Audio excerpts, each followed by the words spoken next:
महामाया का निर्माण। पांचवें दिन नामकरण संस्कार किया गया। बालक का नाम सिद्धार्थ रखा गया। उसके गोत्र का नाम गौतम था, इसलिए वह सिद्धार्थ गौतम के नाम से लोकप्रिय हुआ। बालक के जन्म और उसके नामकरण के हर्षोल्लास के बीच में ही महामाया अचानक बीमार पड़ गई और उसके रोग ने गंभीर रूप धारण कर लिया। जब उन्हें लगा कि उनका अंत समय निकट आ पहुंचा है, तो उन्होंने सुदोधन और प्रजापति को अपने शया के समीप बुलाया और कहा, मुझे विश्वास है कि असित ने मेरे बच्चे के बारे में जो भविष्यवाणी की थी वह सच होगी। मुझे यही दुख है कि मैं उसे पूरा हुआ ना देख सकूंगी। मेरा बालक शीघ्र ही मातृहीन हो जाएगा, लेकिन मुझे इसकी तनिक भी चिंता नहीं है। मेरे बाद उसका लालन पालन ठीक प्रकार से नहीं होगा और भविष्य के अनुरूप उसकी समुचित देखभाल नहीं होगी। प्रजापति, मैं तुम्हें अपना बच्चा सौंपती हूँ। मुझे लेश मात्र भी संदेह नहीं है कि तुम उसके लिए उसकी माँ से भी बढ़कर सिद्ध होगी। अब दुखी ना हो, मुझे मरने की अनुमति दे। ईश्वर का बुलावा आ गया है और उसके दूत मुझे ले जाने के लिए प्रतीक्षा कर रहे हैं। इतना कहकर महामाया ने अंतिम सांस ली। सुदोधन और प्रजापति दोनों को ही बहुत दुख हुआ और वे फूट फूट कर रोने लगे। जब सिद्धार्थ की माता का देहांत हुआ तो उसकी आयु केवल 7 दिन की थी। सिद्धार्थ का एक छोटा सा भाई भी था, जिसका नाम था नंद। वह सुदोधन का महाप्रजापति से उत्पन्न हुआ था। उसके कई चचेरे भाई थे, जिसके नाम महानाम और अनिरुद्ध थे। वे उसके चाचा शुक्लोदन के पुत्र थे। आनंद उसके चाचा अमितोदन का और देवदत्त उसकी बुआ अमिता का पुत्र था। महानाम तो सिद्धार्थ से बड़ा था और आनंद छोटा। सिद्धार्थ उन्हीं की संगत में बड़ा हुआ। बचपन तथा शिक्षा। जब सिद्धार्थ थोड़ा चलने फिरने के योग्य हो गया और बातचीत करने लगा, तो शाक्य जनपद के मुखिया इकट्ठा हुए। उन्होंने सुदोधन से कहा कि बालक को ग्राम देवी अभया के मंदिर में ले जाना चाहिए। सुदोधन ने स्वीकार किया और महाप्रजापति से बालक को कपड़े पहनाने के लिए कहा। जब वह उसके वस्त्र पहना रही थी, तब बालक सिद्धार्थ ने अति मधुर वाणी में अपनी मौसी से पूछा कि उसे कहाँ ले जा रहा है। जब उसे पता चला कि उसे मंदिर ले जा रहे हैं, तो वह मुस्कुराए, लेकिन शाक्यों के रीति रिवाज के अनुरूप वह चला गया। 8 वर्ष का होने पर सिद्धार्थ ने अपनी शिक्षा आरंभ की। जिन 8 ब्राह्मणों को सुदोधन ने महामाया के स्वप्न की व्याख्या करने के लिए बुलाया था और जिन्होंने सिद्धार्थ के बारे में भविष्यवाणी की थी, वे ही उसके प्रथम आचार्य हुए। जो कुछ वे जानते थे, जब वे सब सिखा चुके, तब सुदोधन ने उदिच देश के उच्च कुलोत्पन्न प्रथम कोट के भाषाविद तथा व्याकरण, दर्शन, वेद, वेदांग तथा उपनिषदों के ख्याति प्राप्त विद्वान संबित को बुलावा भेजा। उसके हाथ पर सोने के पात्र से संपड़ का जल निश्चन करके सुयोधन ने संबित को ही शिक्षण के निमित्त सिद्धार्थ को सौंप दी। उसका दूसरा आचार्य था। उसके शिक्षण में सिद्धार्थ ने तब के सभी दार्शनिक सिद्धांतों में प्रवीणता प्राप्त कर ली। इसके अतिरिक्त उसने आलार कलाम के शिष्य भारद्वाज से चित्त की एकाग्रता तथा समाधि का ज्ञान सीख लिया था। उसका आश्रम कपिलवस्तु में ही था। प्रारंभिक लक्षण: जब कभी वह अपने पिता के खेतों में जाता और वहाँ कोई काम नहीं होता तो किसी एकांत स्थान में जाकर ध्यान का अभ्यास करने लगा।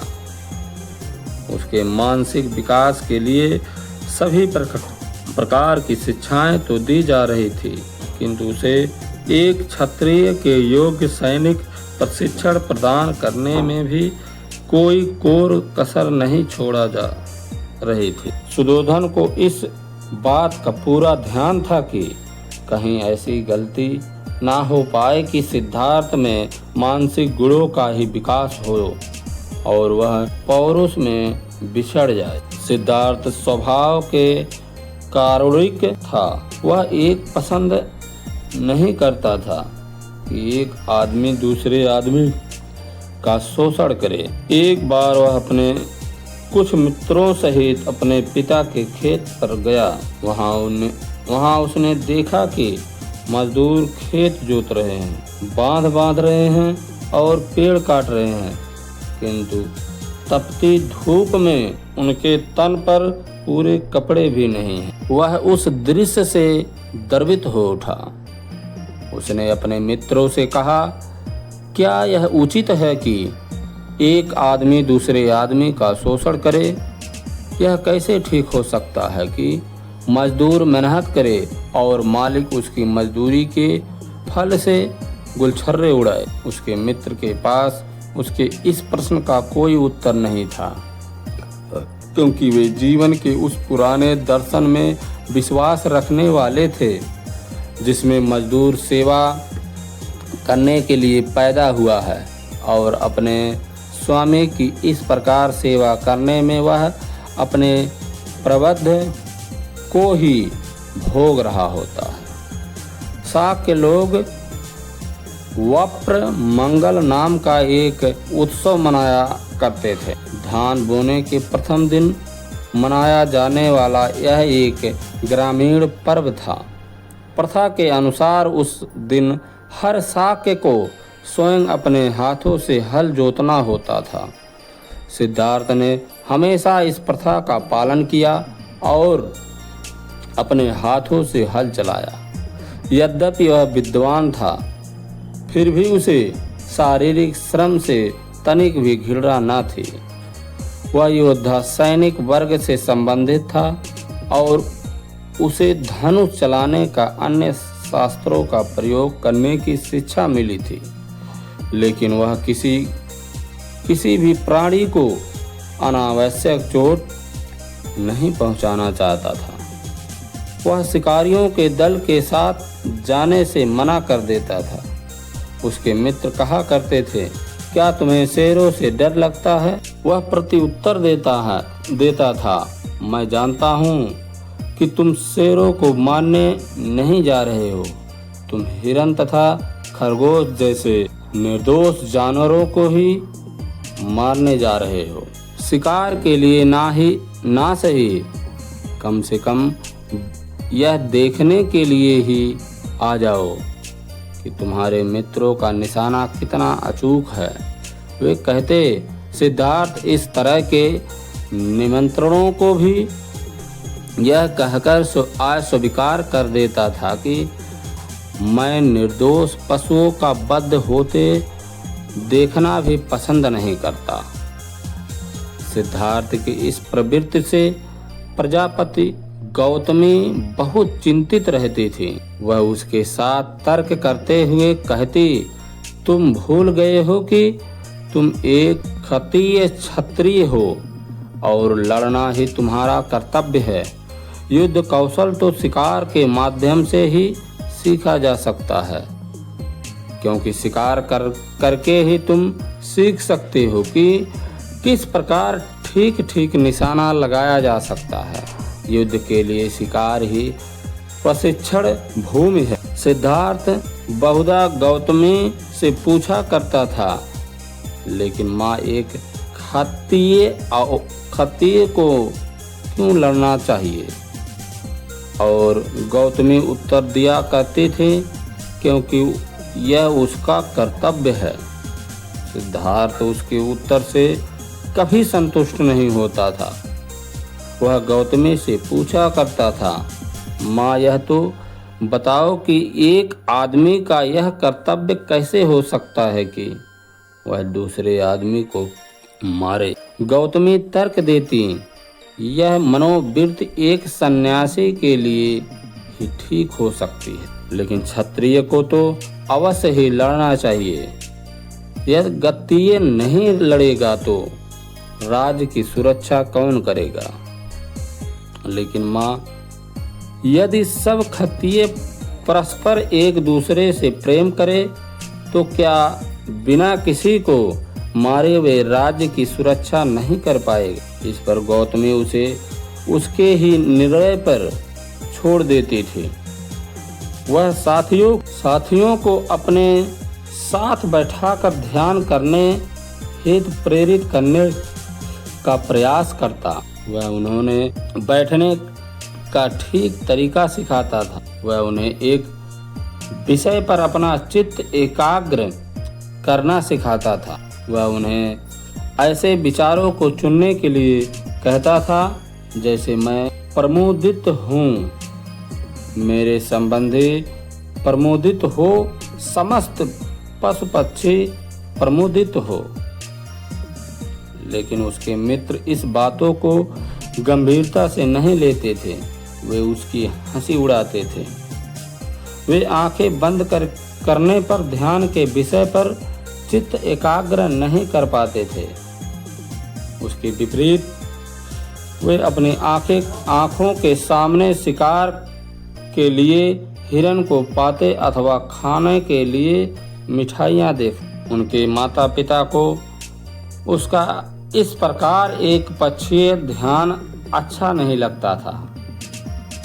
उन्हें लगता था कि यह क्षत्रिय जीवन के सर्वथा विपरीत है। सिद्धार्थ का विश्वास था कि ठीक विषयों पर चित्त की एकाग्रता विश्वव्यापी मैत्री भावना को विकसित करती है। वह स्वयं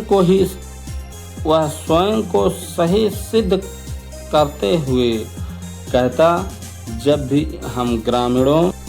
हम प्राणियों के बारे में विचार करते हैं तो हमारा आरंभिक चिंतन भेदभाव के साथ होता है। हम मित्रों को शत्रुओं से भिन्न कर देते हैं। हम अपने पशुओं को पालतू पशुओं से भिन्न कर लेते हैं। हम अपने मित्रों और पालतू पशुओं से प्रेम करते हैं और अपने शत्रुओं तथा जंगली पशुओं से घृणा करते हैं। इस विभाजक रेखा से हमें ऊपर उठना चाहिए और हम ऐसा तभी कर सकते हैं जब हम अपने चिंतन में व्यवहारिक जीवन की सीमाओं से ऊपर उठ जाएं। ऐसी थी उनकी तार्किक प्रवृत्ति। उत्कृष्ट कारुणिक भावना उसकी बचपन की विशेषता थी।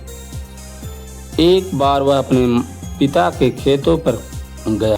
विश्राम के समय वह एक वृक्ष के नीचे बैठा हुआ आराम कर रहा था और प्राकृतिक शांति और सौंदर्य का आनंद ले रहा था। जब वह इस प्रकार बैठा था तभी आकाश से एक पक्षी ठीक उसके सामने आकर गिरा। पक्षी को एक तीर मारा गया था जो उसके शरीर में घुस गया था और इस कारण वह पक्षी फड़फड़ा रहा था। सिद्धार्थ पक्षी की सहायता के लिए दौड़ पड़ा। उसने पक्षी का तीर निकाला, घाव पर पट्टी बांधी और उसे पीने के लिए पानी दिया। उसने पक्षी को गोद में उठा लिया और उसी स्थान पर आया जहां वह पहले बैठा था। उसने अपने ऊपरी वस्त्रों में पक्षी को लपेट लिया और उसे गर्मी देने के लिए अपनी छाती से लगा लिया। सिद्धार्थ को आश्चर्य हो रहा था कि इस निर्दोष पक्षी को किसने मारा होगा। थोड़ी ही देर में उसका फुफेरा भाई देवदत्त वहां आ पहुंचा। उसके पास शिकार के सभी हथियार थे। उसने सिद्धार्थ से कहा कि उसने एक उड़ते हुए पक्षी पर तीर चलाया था। पक्षी घायल हो गया था, किंतु कुछ देर उड़कर वह वहीं कहीं गिर गया था। उसने सिद्धार्थ से पूछा, क्या तुमने उसे देखा है? सिद्धार्थ ने कहा, हाँ कहकर उत्तर दिया और उसे वह पक्षी दिखाया जो अब पूरी तरह से स्वस्थ हो चला था। देवदत्त ने मांग की कि पक्षी उसे दे दिया जाए। सिद्धार्थ ने पक्षी को देने से इनकार कर दिया। दोनों में घोर विवाद होने लगा। देवदत्त ने तर्क दिया कि वही पक्षी का मालिक है, क्योंकि शिकार के नियमों के अनुसार जो पक्षी को मारता है पक्षी उसी का होता है। सिद्धार्थ ने नियम की वैधता को अस्वीकार कर दिया। उसने तर्क दिया कि जो किसी का रक्षा करता है वही उसका स्वामी होने का दावा कर सकता है। भला मारने वाला किसी का स्वामी कैसे हो सकता है? दोनों में से एक भी पक्ष झुकने के लिए तैयार नहीं था। मामला मध्यस्थ निर्णय के लिए न्यायालय तक पहुंच गया। न्यायालय में सिद्धार्थ के पक्ष में निर्णय दिया। देवदत्त तभी से सिद्धार्थ का अस्थायी बैरी बन गया। लेकिन सिद्धार्थ की करुणा की भावना इतनी महान थी कि उसने फुफेरे भाई की सद्भावना प्राप्त करने की अपेक्षा एक निर्दोष पक्षी की जान बचाने को ही प्राथमिकता दी। सिद्धार्थ गौतम के प्रारंभिक जीवन के आचरण में ऐसी ही विशेषताएं थी। नंबर 8, विवाह।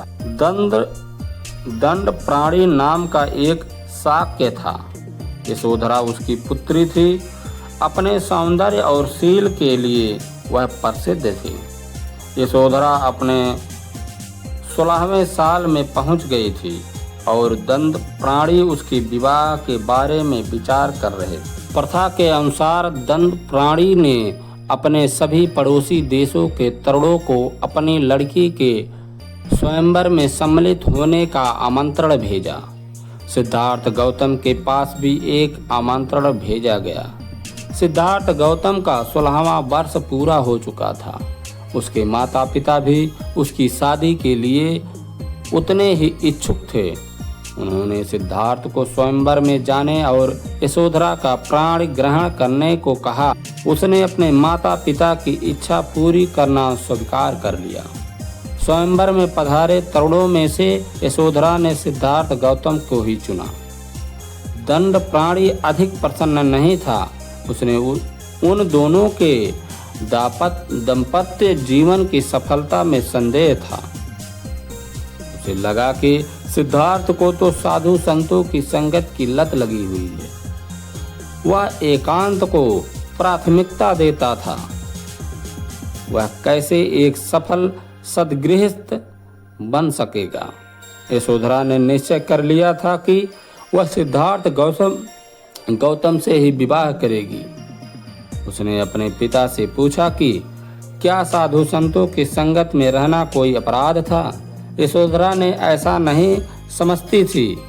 जब यशोधरा की माता को अपनी पुत्री के इस संकल्प का पता चला कि वह गौतम को छोड़ किसी और से विवाह नहीं करेगी, तो उसने दंड प्राणी से कहा वह विवाह हेतु स्वीकृति दे दे। दंड प्राणी ने स्वीकृति दे दी। गौतम ने प्रतिद्वंदी केवल निराश ही नहीं हुए, वरन उन्हें लगा कि उनका अपमान किया गया है। वे चाहते थे कि उनके प्रति न्याय करने के लिए ही यशोधरा को वर का चुनाव करने से पहले किसी न किसी प्रकार की परीक्षा लेनी चाहिए थी, किंतु उसने ऐसा नहीं किया। कुछ समय वे चुप रहे। उसका विश्वास था कि दंडपाणि तो यशोधरा को गौतम का चुनाव करने की अनुमति देना नहीं और तब उसका उद्देश्य यूं ही पूरा हो जाएगा। लेकिन जब दंडपाणि असफल रहा तो उन्होंने साहस जुटाया और मांग की कि लक्ष्य वेद की एक परीक्षा होनी ही चाहिए। दंडपाणि को यह प्रस्ताव स्वीकार करना पड़ा। पहले तो सिद्धार्थ इसके लिए तैयार न था, लेकिन उसके सारथी दक्षक ने उसे बताया कि यदि वह अस्वीकार करेगा तो यह उसके पिता, उसके परिवार तथा यशोधरा के लिए भी कितने अपमान की बात होगी। सिद्धार्थ गौतम ने उसके तर्क से बहुत प्रभावित हुआ और उसने उस प्रतियोगिता में सम्मिलित होना स्वीकार कर लिया। प्रतियोगिता आरंभ हुई। प्रत्येक प्रतिद्वंदी ने बारी बारी से अपना कौशल दिखाया। सबके अंत में गौतम की बारी आई, किंतु उसी का लक्ष्य वेद सर्वश्रेष्ठ सिद्ध हुआ। इसके बाद विवाह संपन्न हुआ। सुदोधन और दंडपाणि दोनों को प्रसन्नता हुई। इसी प्रकार यशोधरा और महाप्रजापति भी बहुत प्रसन्न थे। वैवाहिक जीवन के लंबे समय के बाद यशोधरा ने एक पुत्र को जन्म दिया। उसका नाम राहुल रखा गया। नंबर 9, पुत्र को रोकने के लिए पिता की योजनाएं। यद्यपि राजा प्रसन्न था कि पुत्र का विवाह हो गया है और उसने गृहस्थ जीवन में प्रवेश कर लिया है, फिर भी असित मुनि की भविष्यवाणी अब भी उसका पीछा कर रही थी। उस भविष्यवाणी को पूरा होने से रोकने के लिए उसने सोचा कि सिद्धार्थ गौतम को जीवन के सुखों और काम भोगों में पूरी तरह से व्यस्त रखा जाए। इस उद्देश्य की पूर्ति के लिए सुदोधन ने अपने पुत्र के रहने के लिए 3 महल बनवाए। एक ग्रीष्म ऋतु के लिए, दूसरा वर्षा ऋतु के लिए और तीसरा शीत ऋतु के लिए। उसने इन महलों को हर तरह के सुविधाओं और भोग विलास के साधनों से सुसज्जित करवाया। हर महल के चारों ओर एक एक विशाल सुंदर बाग था, जिसमें नाना प्रकार के वृक्ष और फूल लगे थे। अपने कुल पुरोहित उदाई के परामर्श से उसने विचार किया कि कुमार के लिए एक अतःपुर की व्यवस्था की जाए, जिसमें अत्यधिक सुंदर स्त्रियां हों। सुदोधन ने तब उदाई से कहा कि वह उस षोडशियों को समझा दे कि वे किस प्रकार का आचरण करके जीवन के आनंद भोग हेतु कुमार का दिल जीत। उदाई ने अतःपुर की सुंदरियों को एकत्र करके उन्हें समझाया कि वे किस विधि से कुमार का दिल जीत। उन्हें संबोधित करते हुए उसने कहा, तुम सभी ललित कलाओं से दक्ष हो, तुम सभी प्रणय संबंधी भावनाओं की भाषा को समझ पाने में प्रवीण हो, तुम सौंदर्य और लावण्य से युक्त हो, तुम अपनी शैली में दक्ष हो, तुम अपने रूप लावण्य से उन ऋषि मुनियों को भी जीत सकती हो जिन्होंने अपनी इच्छाओं को समाप्त कर दिया था।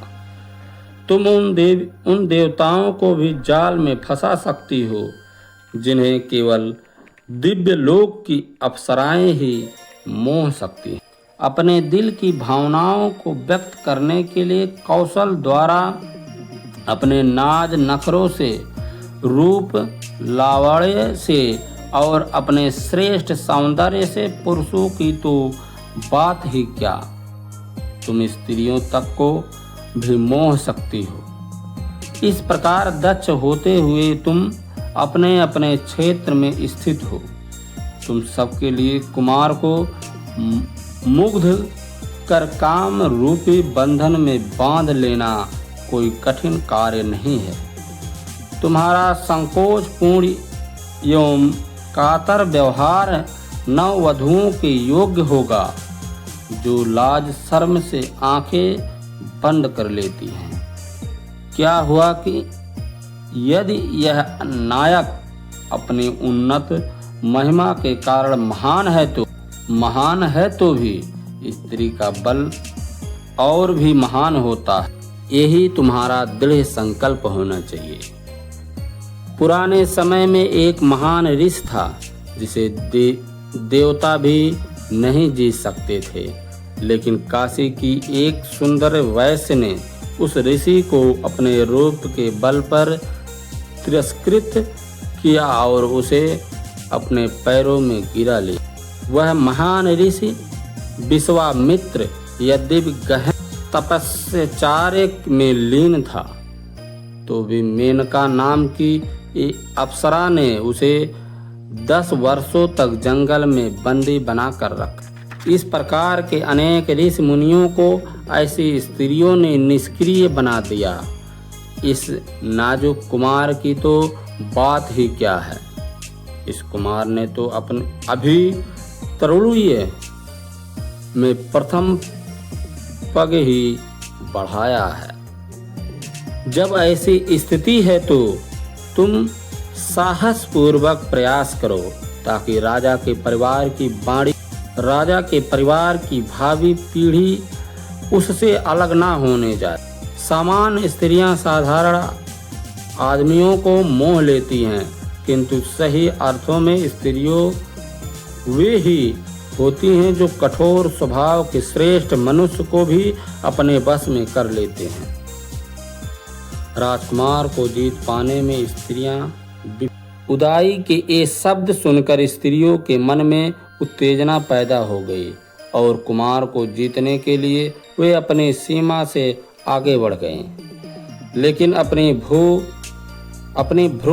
भंगिमाओं, अपने कटाक्षों, अपनी मुस्कुराहटों, अपने नाज नखरों, अपने कोमल अंग संचालनों के बावजूद अतःपुर की उन ओषध सियों को स्वयं पर कतई भरोसा न था।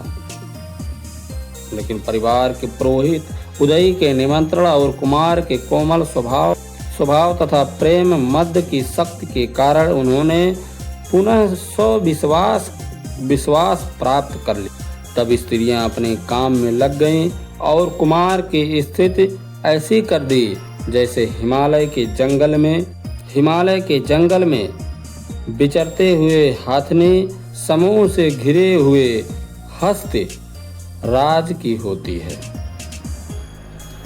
उन स्त्रियों से घिरा हुआ वह राजकुमार उस मनोहर उद्यान में ऐसे ही सुबोधित था जैसे सूर्य देवता अपने दिव्य उद्यान में अप्सराओं से घिरा। उनमें से कुछ ने रागातिरेक से उसे धीरे से धकेलकर अपने छातियों से दबाया। कुछ दूसरियों ने लड़खड़ाने का बहाना करते हुए उसे जोर से अपनी बाहों में भर, तब अपने कंधों को उसके ऊपर झुकाकर अपने लता जैसे हाथ उसके ऊपर रख दिया। कुछ दूसरियों ने अपने सुरागंध रक्त वर्ण होठों वाले मुख से उसके कान में फुसफुसाया, मेरी रहस्यपूर्ण बातें सुने। कुछ दूसरी ने इत्रों से भीगे वस्त्रों में उसे आज्ञा देने की मुद्रा में उसके दोनों हाथों को जोड़कर कहा, श्रृंगार का अनुष्ठान करो। दूसरी नीलांबरा सुरा से मत्त होने का बहाना बनाते हुए अपनी जीभ दिखाते हुए खड़ी हो गई। लेकिन रात के समय बिजली कौद रही हो।